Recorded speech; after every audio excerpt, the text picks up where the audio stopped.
time now for a few more minutes of Xfinity Monday Live with Rockies pitcher Scott Oberg. And we got cut off at the end of the show. Scott, I think you were talking about where you were buying the pitching screen. So pick us up where you left off on your homemade bullpen. Yeah. So I bought a screen, because I knew I wasn't going to be able to play catch with anybody. And I kind of had my own self-quarantine, situation going on. A couple years ago, I'd actually bought like this big two-piece mount so I could do some dry work in my garage in the off season and just kind of make sure my mechanics didn't get out of whack. And that ended up coming into play pretty big for me. I ended up setting that up on my patio, bringing the net down, throwing a lot of bullpens into the net. And then I was fortunate enough to come across some weight room lifting equipment and kind of outfitted my garage a little bit into a makeshift gym so I could get my workouts in. Prior to all the weights coming in, I had about a 20-pound kettlebell, and that was like the heaviest thing we had in the house. So I was getting creative for first couple of weeks and realized it wasn't really sustainable. So I was able to come across some weight room equipment, and things kind of had a normal-ish type of workout plan, and was able to execute it the best I could. Was it during, quarantine, was it hard to stay motivated? I mean, and to stick to, I don't know, did you make a schedule? Was it hard to go out and pitch every day? Yes and no. There are definitely those days where I was like, okay, I really don't want to do this right now. When is this thing going to be over? When are we going to get back? But I was kind of at the mercy of my almost 2-year-old daughter. So we were around her schedule. So, my wife and I, we kind of had gone into our off-season type of routine where, I'm watching her during the mornings. She's going out running errands, doing some grocery shopping, whatever.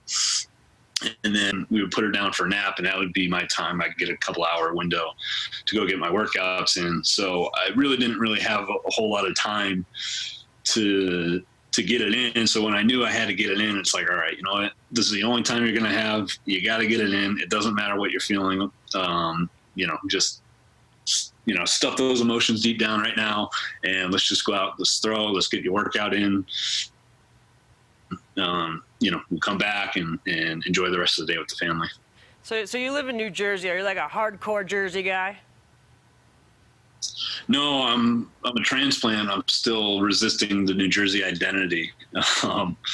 But I grew up in Massachusetts, went to school in Connecticut. So to me, I'm kind of a New Englander at heart. But, just because of the nature of baseball, I'm kind of more of feel like a gypsy where, just live wherever I need to live and do what I got to do. And, been all over the place. So. For sure. Well, the Rockies schedule is finally out. If you had the chance to take a look at it? The one glaring thing that popped out at me was the one off day in August, and it looked like a lot of baseball in August. So I haven't really gotten the chance to really dive into it. It definitely looks like a complicated schedule, looked a little strange. I had a different envision of what the schedule could look like just based off the number of games, and that turned out to be a little bit different. I saw that we're playing, we have an uneven schedule in terms of our home road splits with our division, which is kind of strange, a little bit different. We'll just have to make the most of it, especially going forward here. The last question I got for you, I saw you guys are one of, I think, 6 teams that have 20 straight games without a day off. How do you prepare for that physically, mentally? That's a long stretch. Yeah, it is. And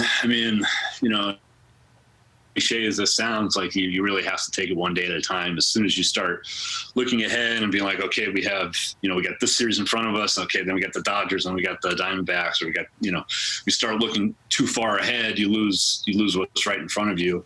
And, sometimes you put that pressure on yourself and you see a daunting schedule ahead of you, and, you end up playing, 10 games of bad baseball, and it puts you behind the 8 ball, especially in a 60-game season where, every 10-game stretch, you're looking to go 8-2, 7-3, or at least 6-4 to, be in contention for a playoff spot. So, I think that's maybe how we kind of have to dunk it up a little bit. Is maybe, try to try to be on the winning side of every 10-game series, 10-game sets here, and and move forward and not try to look too far ahead and get bogged down by, okay, we got a 20-game set here, we got a 20-game stretch. This is going to be tough, but there's nothing normal about this year anyway. So, the more adversity, I think, maybe the better, especially if we get into a playoff situation. Well, we are certainly happy that baseball is back. We're looking forward to seeing you out on the mound. Scott, thank you so much for joining us today. We'll talk to you a lot, hopefully, throughout the season. And that was it for a few more minutes of Xfinity Monday Live with Rockies pitcher Scott Oberg. Thanks so much, and we'll see you guys next time.